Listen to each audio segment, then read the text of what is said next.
Hello everybody, and welcome to this online workshop that we are doing together with Учебник today, and it's going to be devoted to the accuracy of classroom language use, to the accuracy of classroom communication.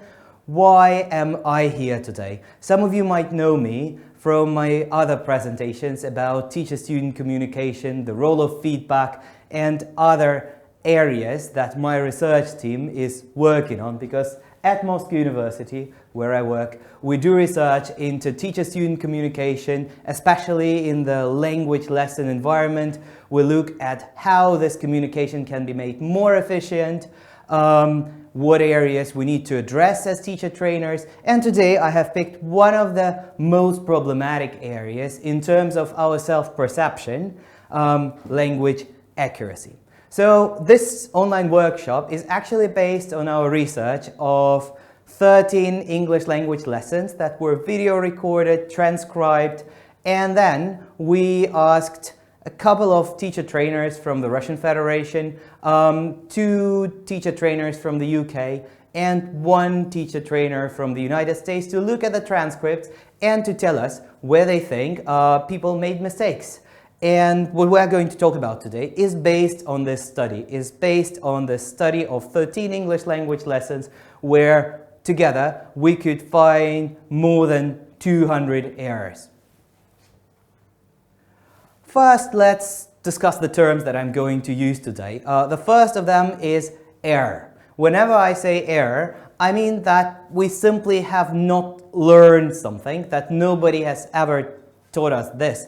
And I was trained as a language teacher myself, and I can tell you that within my curriculum, not many people taught me to do classroom management in the classroom, and not many people spoke with me about the role of feedback. So a lot of things that we are discussing today, they are completely new, and it's okay that we sometimes make mistakes in the classroom simply because we are only learning about some of the areas that actually might cause or might not cause awkwardness in the classroom.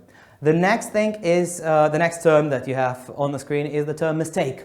Mistake is when you have learned something, but for some reason you sometimes still get it wrong. And slips, these are the errors which are basically caused by a lack of attention or by the fact that we are tired. So these are the slips. We know how to say it correctly, but sometimes just because we are tired or too excited or too motivated, we get things wrong. One type of errors that I will address in particular today are the so-called fossilized errors. Fossilized errors are the errors that we made at some point when we were studying the language, and then we kept making them because nobody corrected us. Because you might be surprised, but one of the discoveries that we made together with my colleagues was that here in the Russian Federation we have our own tradition of English language use in the classroom that does not always correspond with how the English language is used in the British and American classrooms. So what are the consequences? Maybe it's okay. Maybe this is our standard Russian variety of English that we need to stick to. There are a couple of consequences. First, the quality of education suffers because whatever we say in the classroom serves as a model for our students. So I have experienced it on my own students. One of the things that I sometimes get wrong is the verb to comment, right? Whenever we want to comment on something, for some bizarre reason, when I was a student, I learned that whenever it's a noun, it's a comment. But whenever it's a verb, I would stress the second syllable and say command, which is wrong because it's still to comment. And that is one of the errors that my colleagues from the UK corrected when I spoke with them. And then they also got to know one of my students, and surprise, surprise, my student was making exactly the same mistake. So this is a fossilized error that I brought onto my student.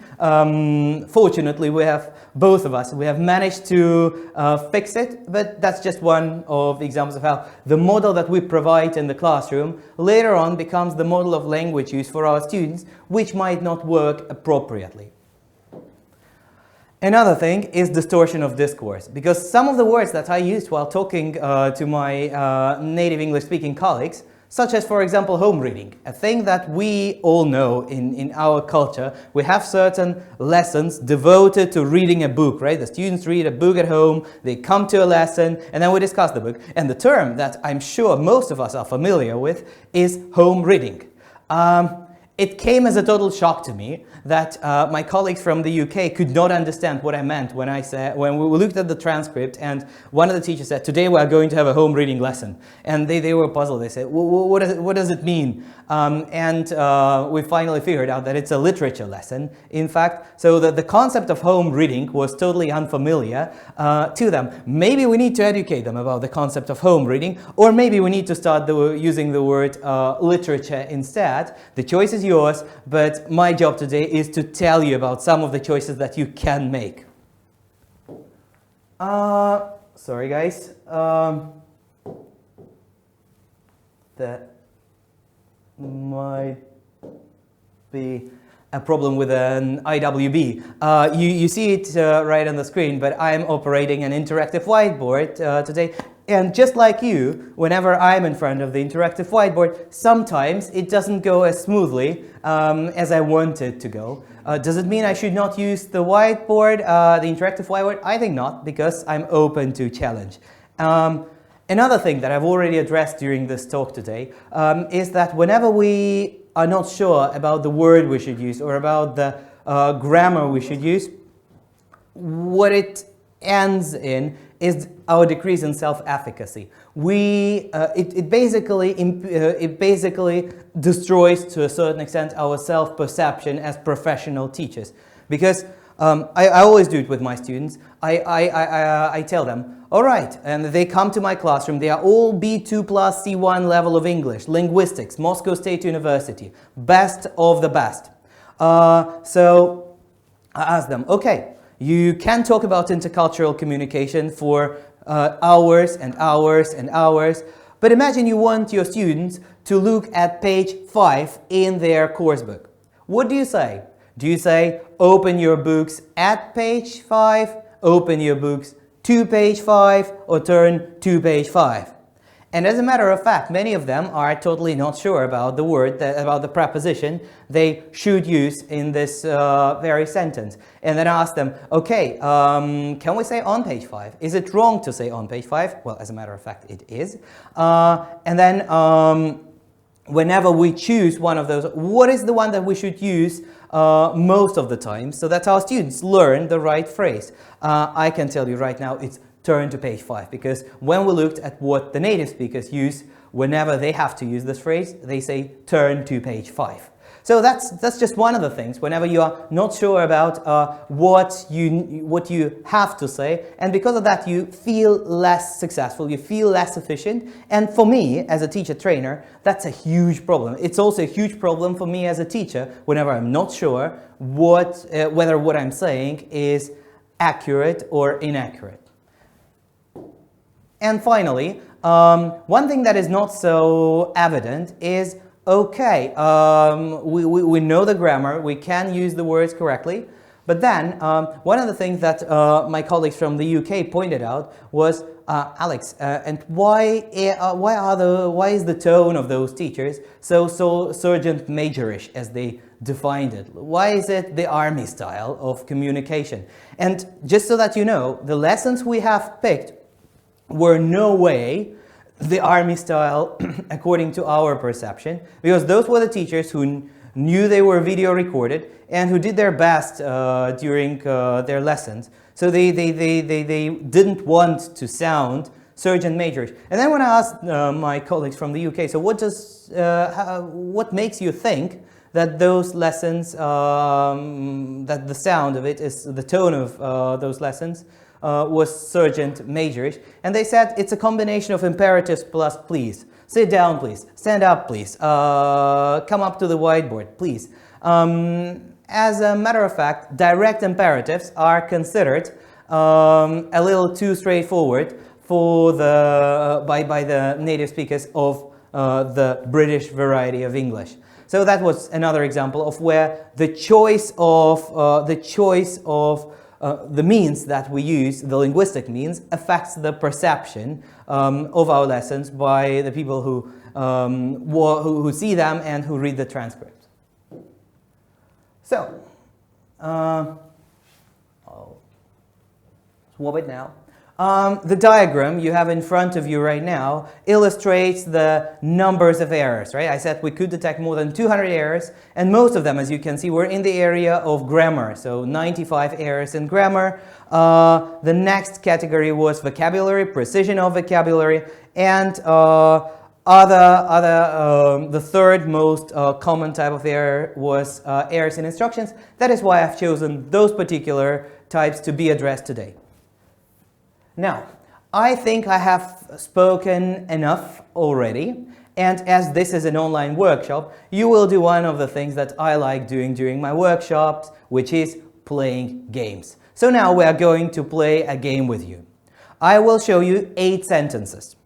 Among these 8 sentences, 7 sentences contain typical grammar errors or vocabulary errors in teachers' languages. All of the sentences are authentic, so taken from the real lesson transcripts. One of the sentences is error-free.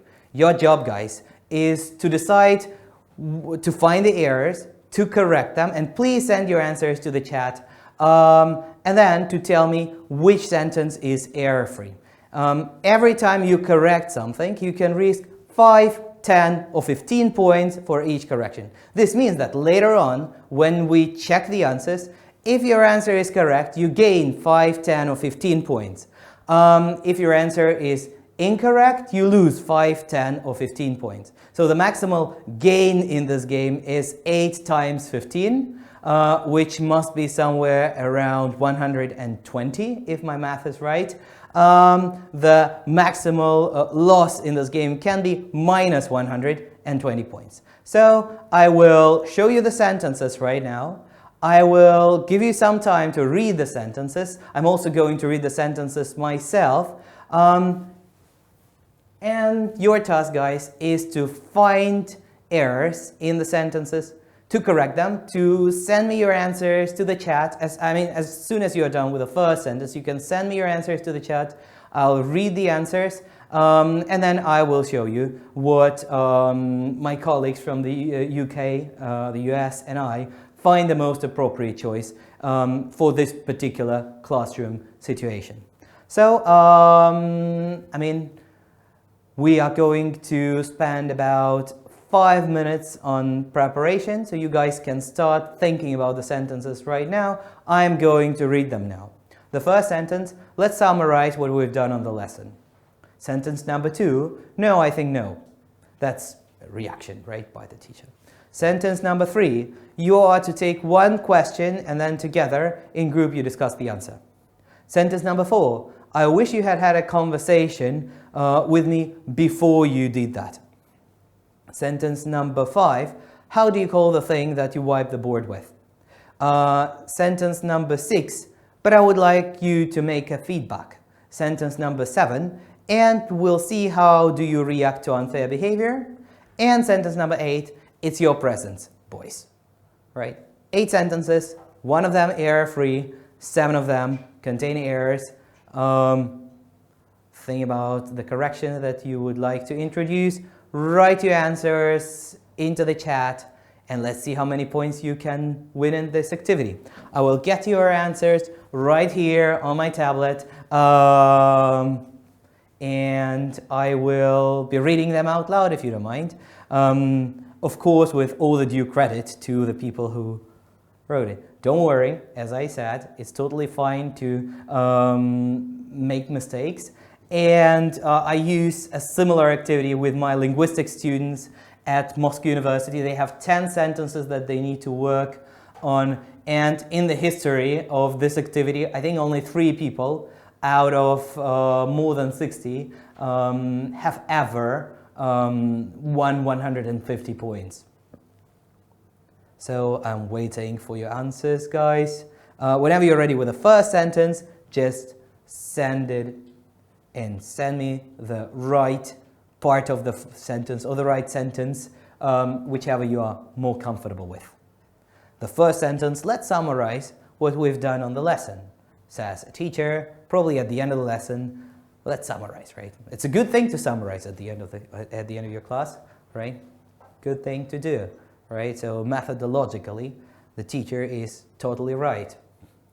One of the funny things that I have noticed working with the native speaking teacher trainers is that very often they only focus on the teaching aspects, on the language pedagogy in the classroom, while completely ignoring the language that the teacher uses. That is why we came up with this research idea. I'm waiting for your answers, guys. The first sentence, let's summarize what we've done on the lesson. Or maybe there is no error in this sentence. Maybe I gave you the first sentence that is error-free right away.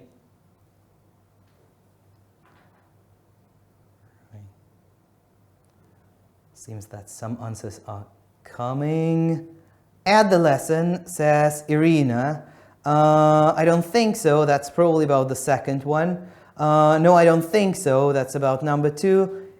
Elena Mishak says, in the lesson. Somebody says, at the lesson. And both of you are right. It's in the lesson, during the lesson, or in American English, at the lesson. Right? So the first correction, right in here, it is, sorry guys, just a quick technical thing. Sorry about turning my back to you right now.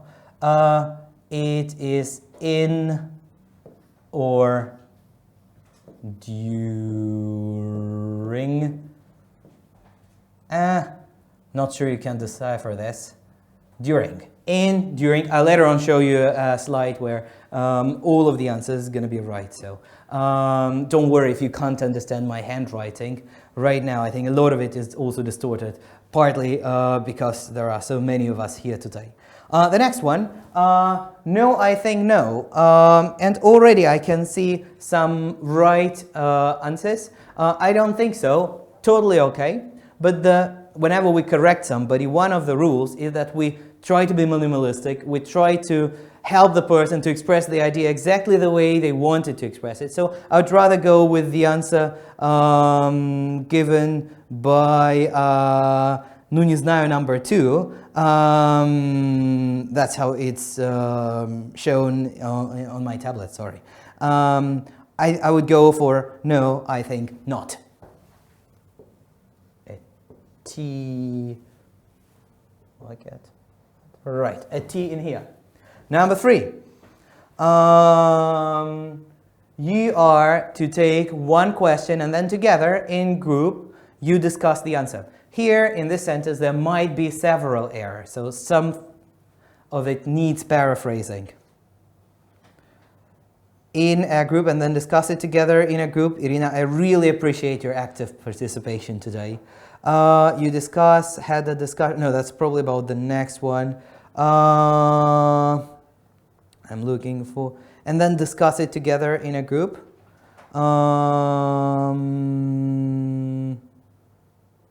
Just a second, I'm looking through the answers. I'm not sure I can read the name correctly, but the person who wrote, you are to choose one question and then you will discuss the answer in group, was almost there.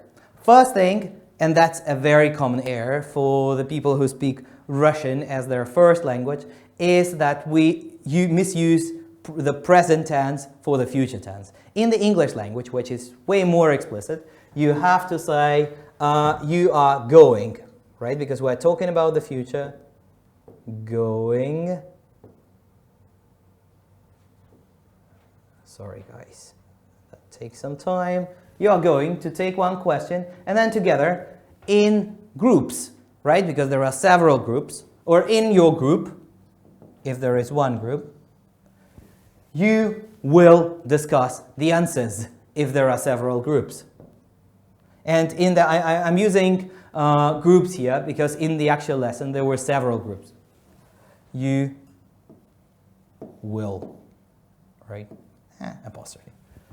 The next sentence, I wish you had a conversation. Oh yeah, Irina was right. Irina said in groups.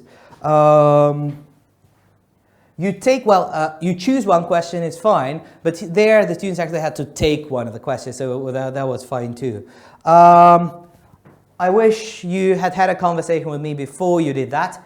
Is actually the sentence, the only sentence that is error-free.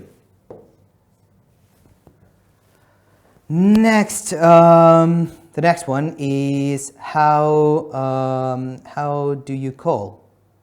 How do you call the thing that you wipe the board with?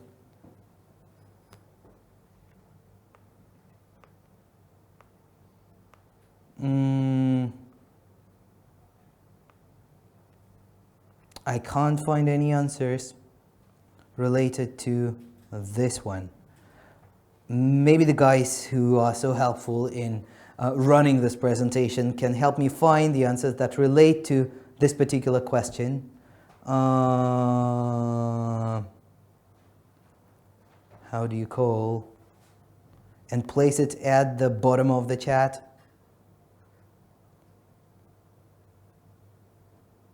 The bottom of the chat, the bottom of the chat. No, I still can't. What is the English for? Anita Izumi is right. You can say what's the English for, or just what do you call? It's not how, it's what. What do you call the thing that you wipe the board with? And while I'm writing it, I want you guys to think about what do you actually call the thing that you wipe the board with? Do you know the word for that? Surprisingly, many of my C1 level students did not know the word that you use for the thing that you wipe the blackboard or the whiteboard with. So I'm correcting and you are thinking about the word.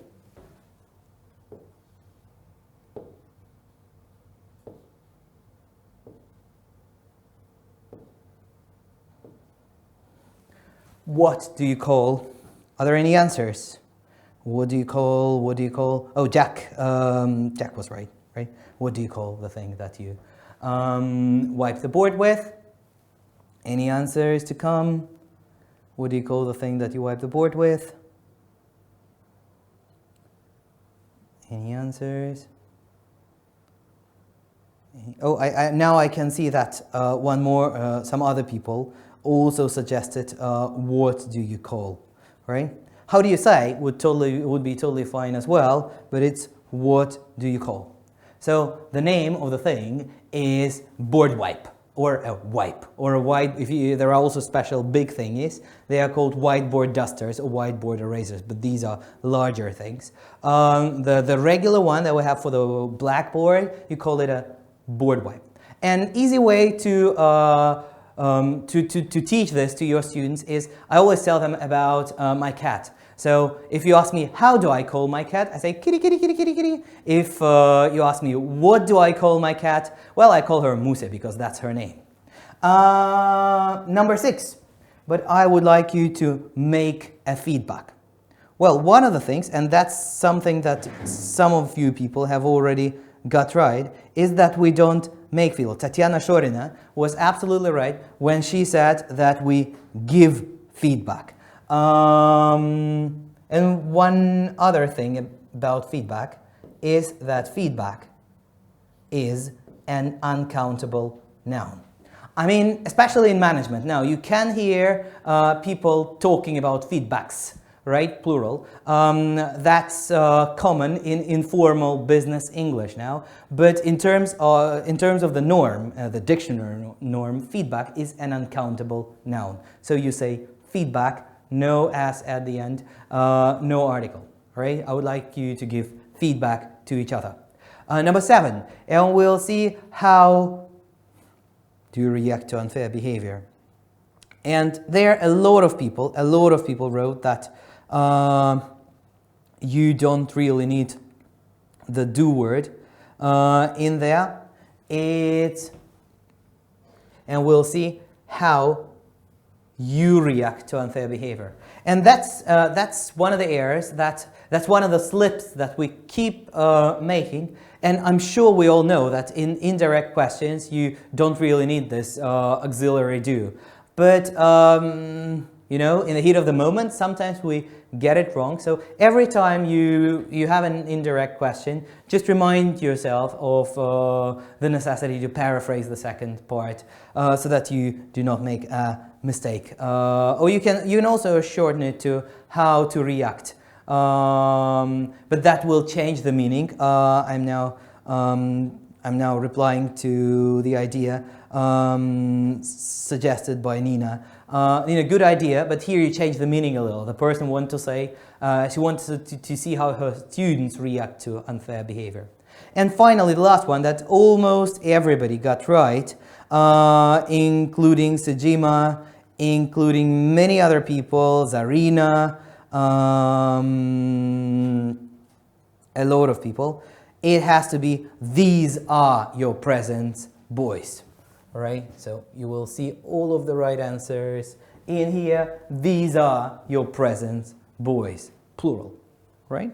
Okay, guys. So I've already moved to vocabulary when I asked you about the thing that you wipe the board with. And the first word in here is another slip that we sometimes have. It's calling the whiteboard blackboard, or what I heard from my students sometimes, and that's a fossilized error, unfortunately, they call it a desk. It's not. A desk is what you sit at, right? This is the whiteboard, right? The next word, the thing, right? We will use it with preschoolers, right? We make different shapes using it. It's like, many people Google it and they see the word plasticine. They're very happy because the word sounds exactly like the Russian word, but actually it's a full friend, because the word that you would actually use in the English-speaking context for this thing, those of you who have preschool children must know, the word is Play-Doh. Play-Doh, right? That's what we call it. We call it Play-Doh. The next word that we have here is sometimes misused for an alcoholic drink, because a lot of people call it scotch, just like you would call it in the Russian language. Well, you should not have any scotch in your classroom, guys. That's not really good. Instead, you should use the right word for it, and the right word for it is tape or sellotape. The next word over here, right? If you could see the room that I'm in, you'd see that I'm surrounded by those things, right? And they are called, because that's another word that you have in your classroom very often when something doesn't work right and you start connecting things. You call it I'm giving you so much time before I give you the actual word, because I want you to think about the word before I tell you the word. So use this time to think about the word before you see the word on the screen and before you hear me say that word. It's the lead or the chord, right? That's what you call it in the English language. Now, one of my favorites, and here I will stop, guys, because I want to hear that word from you.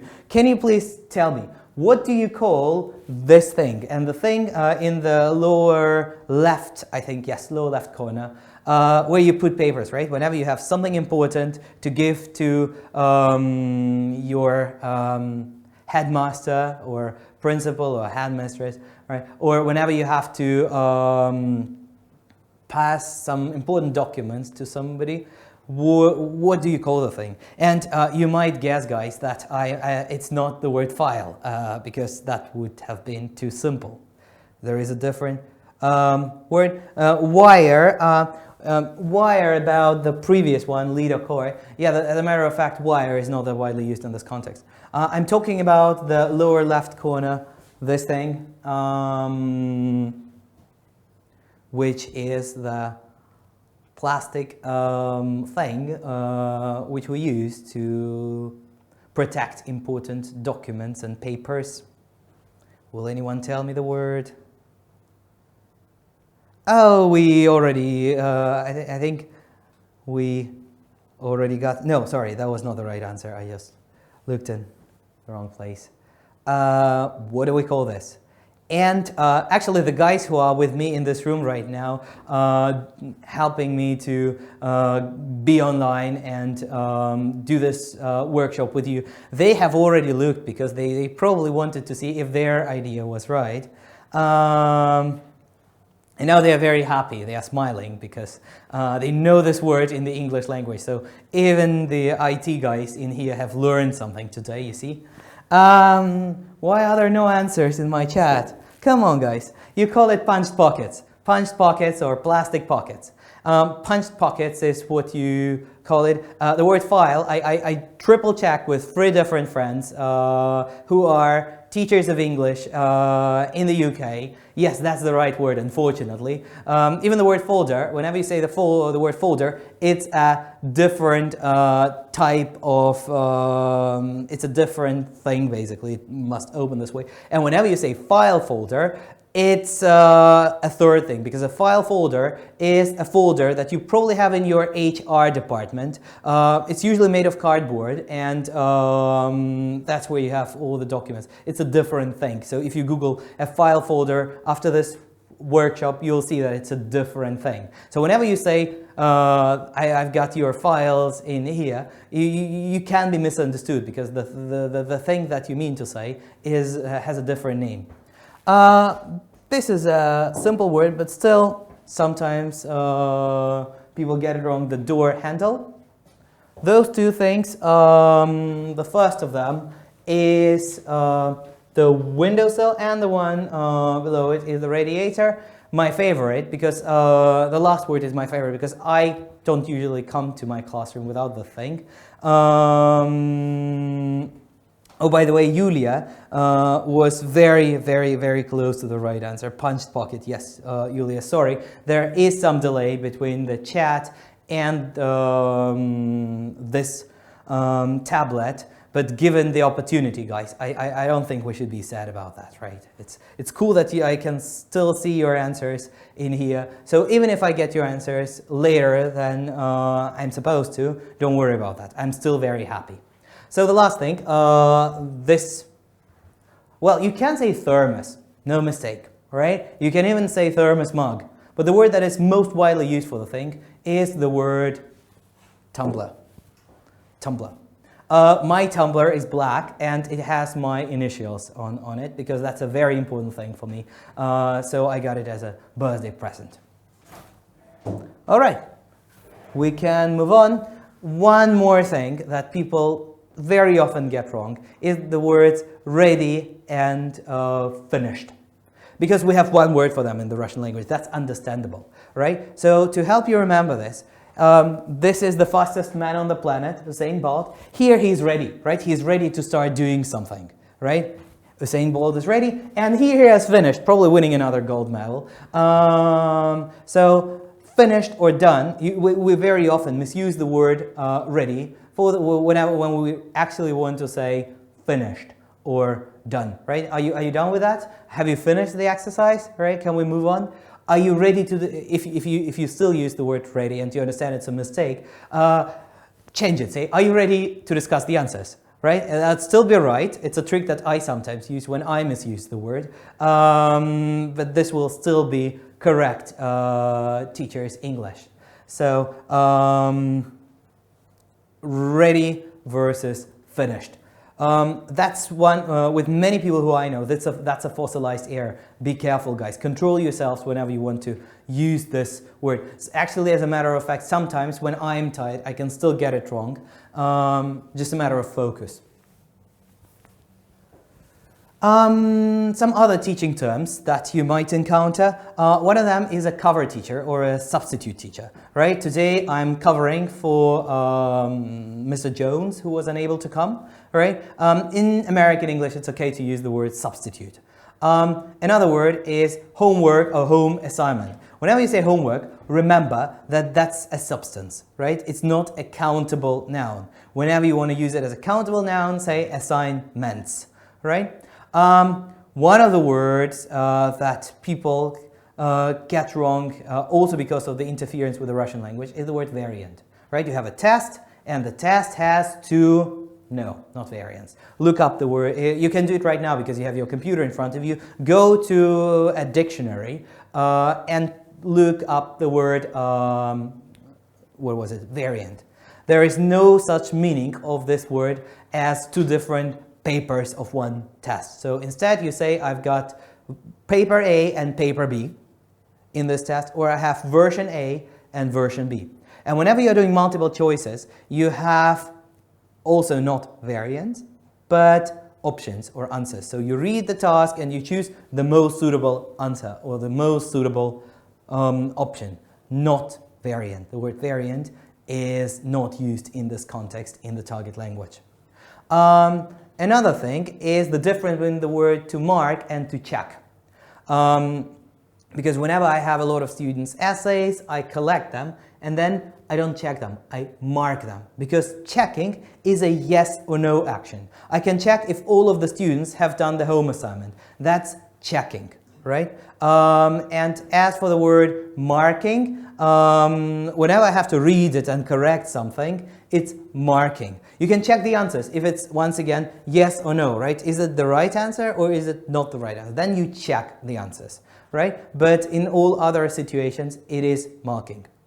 The words feedback and advice, as I have already mentioned today, are also uncountable. You can hand in work or hand out work, right? Those are also the two verbs that are largely underused in the Russian context. You can turn to the next page or turn to the next activity. And then whenever you ask your students to perform an activity where student A gives his work to student B and student B gives his work to student A, they swap. That's the right, not exchange, right? Well, I mean, you can say you can exchange your works now, but the word that is more often used in this context is the word swap, right? Now, or when you want them to swap their seats, right? The word to use is also the word swap. All right, so once again, I think I have spoken for quite a considerable amount of time. Now, another 6 sentences for you guys. Every sentence this time contains an error. Try to find those errors. And all of the errors are now in the area of vocabulary. I'll give you some thinking time. I'll read the questions. I'll read the statements for you. The first one. Tima, we'll have to delete you from the room. Sentence number 2. I will check your essays later. Sentence number 3. And now, please take your lists, this part, okay? This part means like the teacher was talking to a group of students and said, now take your lists, this part of the room, okay? Number 4, let's pass over to the main character. Number 5, can you make me your attention? And sentence 6, thank you, take your place, please. Right, so I'm waiting for your answers. Oh yeah, Natalia suggested the word assess in here, and she was completely right. You can say I'll assess your work later whenever you mean, or I'll assess your homework later. That will also work, and that can actually, if we move to this very task, it can actually work in this assignment, in this particular task as well, when you correct the word before the word essays, right? So in here you can, oops, just a second. In here, some of you might have already noticed, it's not check. It is assess or mark in sentence number 2.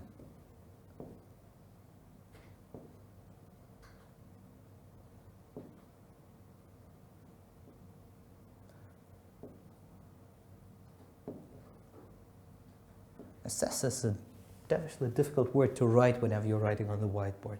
Mark must be simple.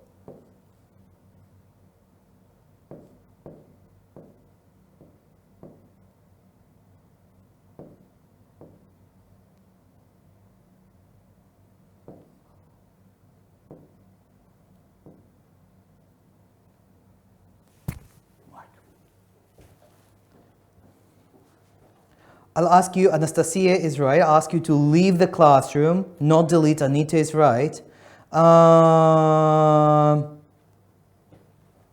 In the first one,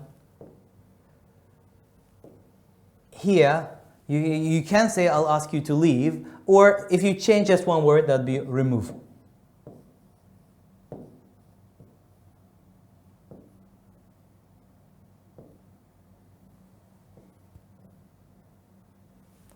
Remove. Oh, you see, I'm getting better at writing on the interactive whiteboard. So we all are learning what could be better. Then number 3, the one with lists, no answers yet, but with the last one, with number 6, many of you have correctly said that it's take your seat.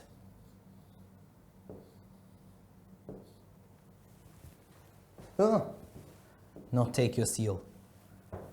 Seals are animals. Right? Attention, please. That's a good one. Give me your attention.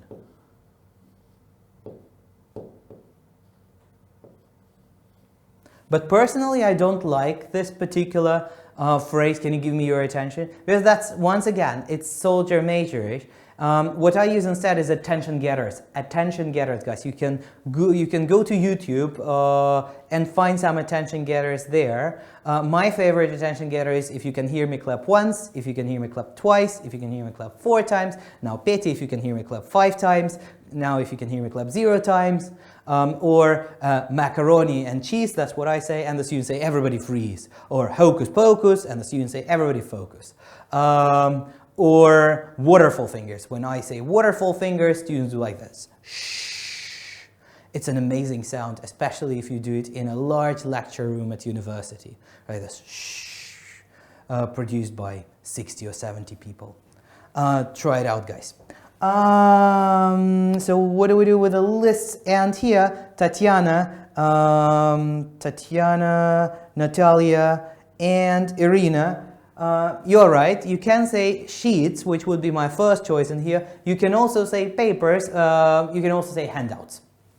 Right, my 2 choices would be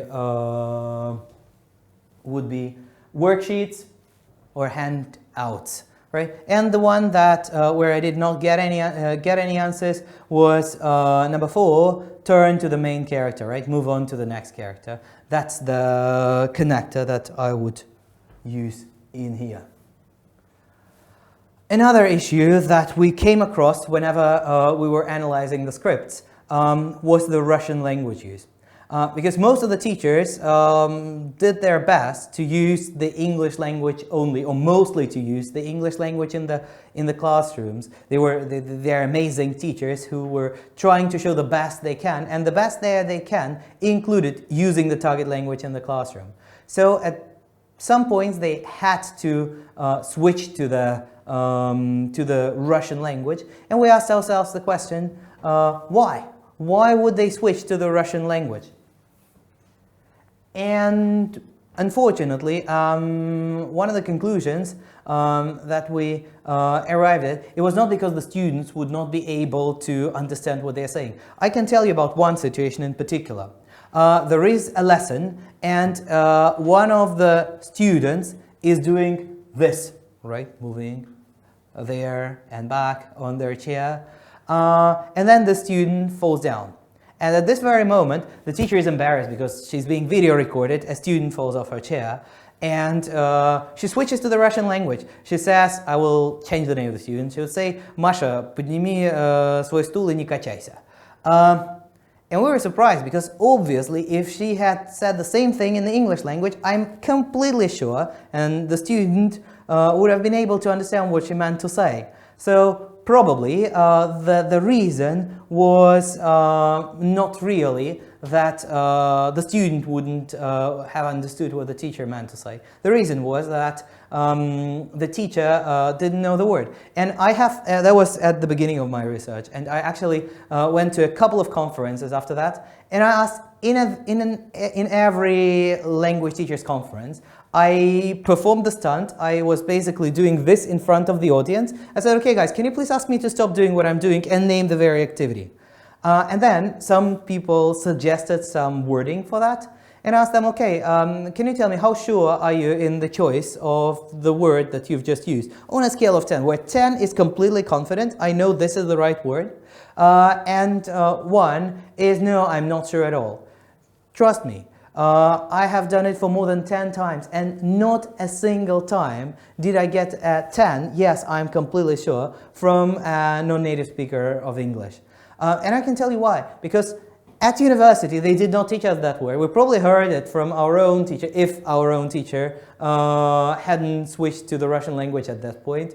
But never again did we actually hear this phrase being used in the English language. So I can, I'll leave this challenge, right? So that we can come back to it, right? You can send me your ideas about what the right word is to ask your student to stop doing whatever the student is doing. Some of you are lucky because if you use the books that you have in front of you right now, the instructions are written in the English language. Well, lucky you. But some of us work with the books that are designed for earlier ages. And if you use forward, that's actually the author of the book is was one of my professors at university, Maria Verbitskaya, and she helped you guys. She first of all, the instructions in the higher levels, they are formulated in the English language, but with the younger levels, there are still hints that you are given. So for the last, I'm already getting the first answer. Stop swinging. Unfortunately, I can't see who suggested it. I'll collect some of the answers and then I'll tell you the word that my colleagues from the UK would use in this situation. If you are using other books, right, you still have instructions in the Russian language, and in that case, you need to say it in English if you use English in your classroom. So here I have 6 sentences. The first 3 are sentences from the classroom transcript where the teacher switched to the Russian language. Do you know the right phrase to use in this very situation? And the last 3, number 4, number 5, and number 6, are from the books. But these are the task rubrics given in the Russian language. So the last activity for today, guys, is to translate the phrases in front of you into the English language and send me your answers. Showing quiz gestures. Yes, of course that's a strategy, but that's a compensation strategy, right? It would have been much better if we used both the phrase and we also showed it with gestures, right? Because it's a language lesson. And the worst thing there is that every time I have to use a gesture instead of the actual word, that causes a decrease in self-efficacy. I feel that I'm not as efficient a teacher as I could be. So that is why I'm going to tell you the word at the end of this workshop. Stay with us till the end and you will find out what to call it when the student is moving there and back on their chair. Rocking, fidgeting, rocking your chair, rock the chair. The first one, take your seat please. Good idea, Anastasia. And other people who suggested that, and Natalia as well. But the thing is that's again, you remember where I spoke about this cultural norms and politeness. In the English language, a way better way to put it would be, can you go back to your seat, please, right? Because a combination of imperative and please by many people is considered strange, especially in Britain. In the US, it's more relaxed. In the US, you can actually use imperatives a little more, but in the UK, they would say that no, that's too direct, that's too straightforward, that's too Sergeant Major-ish. Could you please go back to your seats, right, for number 1, I think is a good way to go. Now, number 2. Here I have an answer given by Irina. Copy the words into your exercise books. So we go exercise books for the Russian equivalent. Copy these words into your copybooks. Now, my American colleague was more relaxed about copybooks, but one of the British colleagues said, copybooks, that sounds Victorian. Because that's the time, you remember Queen Victoria? That was the time where people had copybooks, right? They had a book where they were supposed to copy a text from a book into their copybook. So whenever you say copybook to that colleague, she would say, that sounds Victorian to me. So instead, I would probably use the word, well, you can use exercise book if you have an activity book or exercise book. You can use the word notebook, right? Copy the words into your notebook. And once again, don't forget about can you, could you, would you. Would you please copy the words into your notebooks? Number 3, do we have any answers? Stop disturbing, Dima. Well, disturbing is, I'm afraid, too strong the word to use here. I'd use a synonym of disturbing.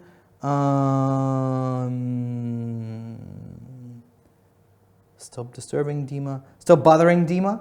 Also a very strong word. I mean, if I'm really bothering him, then yes, you're right. If it's one level less, if I'm just asking Dima questions, I would probably use a different one. I would use the word distracting. Say, could you please stop distracting Dima? The next one, and there are number 4. There are a lot of answers here. Thank you for your answers. You are really being super active today. Well done, guys. It is, let me reenact these dialects. Reenactment means somebody has already acted it out. Yeah, act out. Farida, you were right. I would also go with act out. Act out the dialects following the example or the model. Number 5, read. Yeah, Farida once again was right. Read the statements. Marina, I'd say act out similar dialects without any article in there. Act out the dialects as in the example. I'd say following the example. Stop distracting, Natalia. I finally got your answer. Workbooks, Tatiana, is totally fine as well. But for the activity book, I wouldn't use it for the notebook. No, you can use workbook for the notebook. That's totally fine as well. Number 5, read the statements, as Farida said. Read and label the sentences as true or false. That's okay.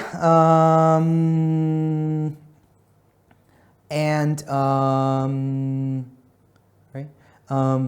That's Ulyss, right, as far as I can see. Then the next one, read the statements, say if they are true or false, right, or say true or false. And number 6, listen and read. That's a longer one. I'll probably better show it to you right away. Right? Listen to the text and read an abstract from Cody's letter. Guess what questions Dasha asked her. All right, that's the wording that I would probably go for. All right, guys. I guess it's time for me to tell you. No, first I'll draw my conclusions. Then I will tell you the word. Conclusive remarks. First of all, it's okay to make mistakes, right? We all make mistakes, and that's okay. And it's okay when our students make mistakes. People do make mistakes when they are speaking a foreign language. It's okay to make mistakes as long as you learn from them, right? In the English language lesson, mistakes are learning opportunities, and that's how we should treat them. So try to focus on the areas we discussed today and provide a good model of language use for your students. We are probably going to follow this up at some point during the next academic year, where I'll tell you more about the communication errors that teachers can make in the classroom. But today, as we were talking about grammar, vocabulary, and accuracy of classroom language use, I believe we have reached the point where I can stop and wait for your questions to come here. We still have a couple of minutes for them. The word that my colleagues from the UK would use. The phrase is, would you please stop rocking on your chair? Right, so the winner is, somebody said rocking on your chair. Let me just find this person. rocking on your chair, rocking on your chair. Or somebody who said rocking on your chair. A lot of answers. I'm so happy about all of your answers, guys. Well done. This has really been an online workshop, not a lecture. Yes, Anita, right, Anita was right, Anita said, stop rocking on a chair. I would make it a little more polite. I would say, could you please stop rocking on your chair? All right, guys, now I'll flip it. Yeah, time for your questions. If you have any questions, send them to the chat. Oh, by the way, extract from Cody's letter, Lily suggested. Lily's totally fine.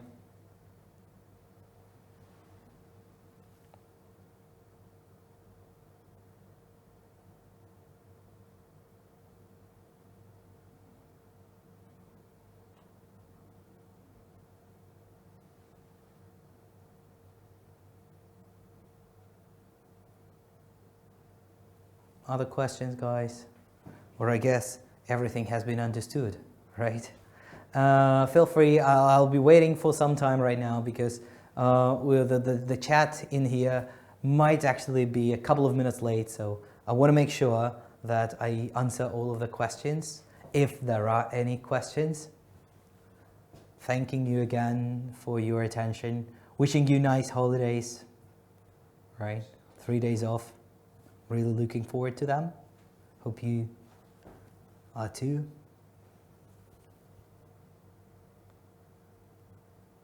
Right.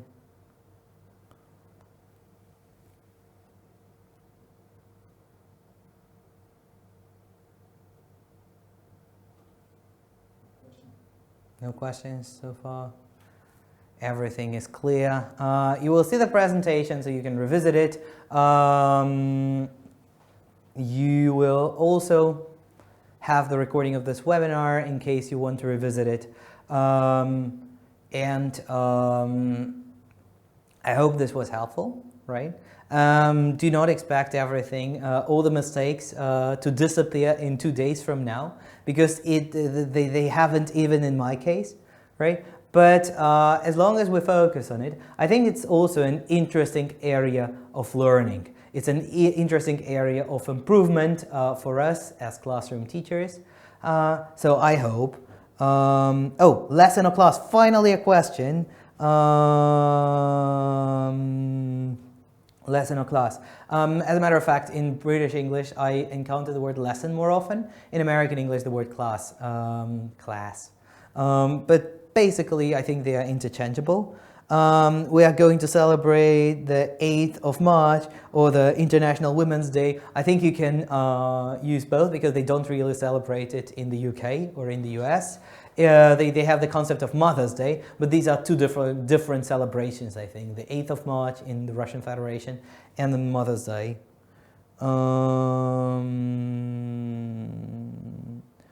The situation when native speakers say the same thing in different ways, this gives us choice. Right? I mean, whenever we use the phrase that a native speaker would use in this very context, for me, it's fine. It means we give an authentic model of language use. So I would say, as I said, colleagues from the UK would more often use the word lesson. Colleagues from the US would more often use the word class.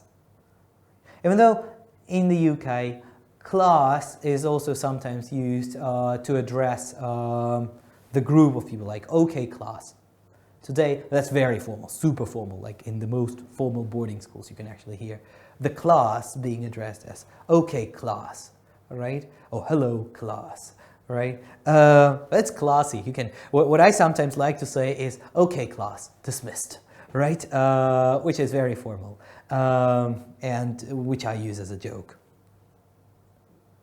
Am I going to give you some more webinars?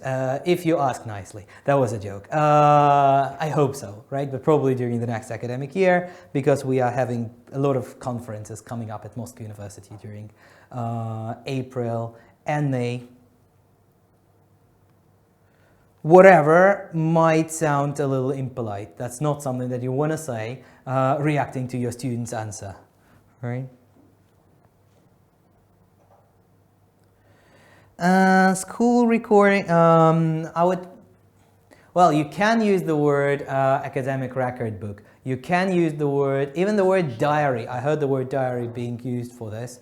I would go for the academic record book, right?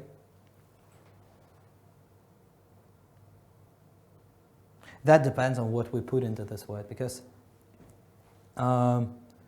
you have, like, for example, in drama, in the UK, you can have a drama diary. That's where you record ideas from lessons and where you can also get assessment or English writing diary, right? So even this word, right? But here it's at university, I would use academic record book. I think you can use the same in school too. Okay, any more questions?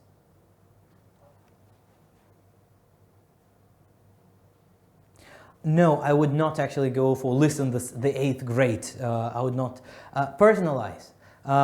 Instead, I would say hello everyone, hi everybody, all right? And then start using students' names. That's a way more effective strategy, and that's what you actually will see if you analyze an authentic lesson transcript. A lot of names being used, a lot of times say everybody or everyone. Student ID card, yes. Or student ID, yes, I'd go for this. I feel like I'm having a vocabulary test.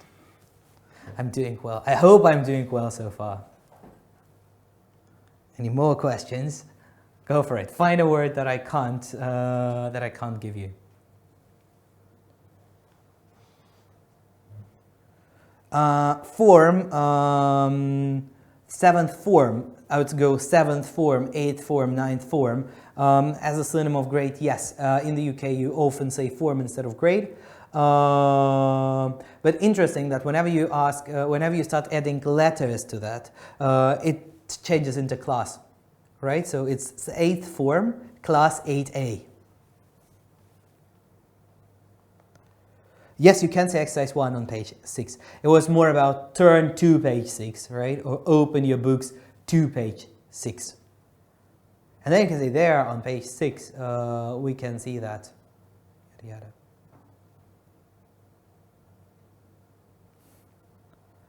Any other questions, comments, concerns, remarks?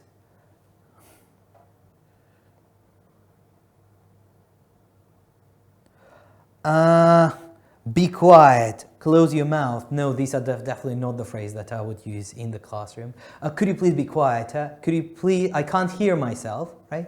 Could you please be a little quieter? But instead, you can use an attention getter. If you can hear me clap once, works much better than be quiet, right? Because they produce a certain noise that will distract the people who are talking at the moment, right? Or asking a question, another strategy of telling them what to do and not telling them what not to do. Because whenever you tell them not to do something, for example, stop talking, you need to tell them what to do instead, and that is important. But that's probably is going to be the topic of our next online workshop, where we are going to look at the content of what teachers are saying and at the communicative strategies that they apply in different classroom situations.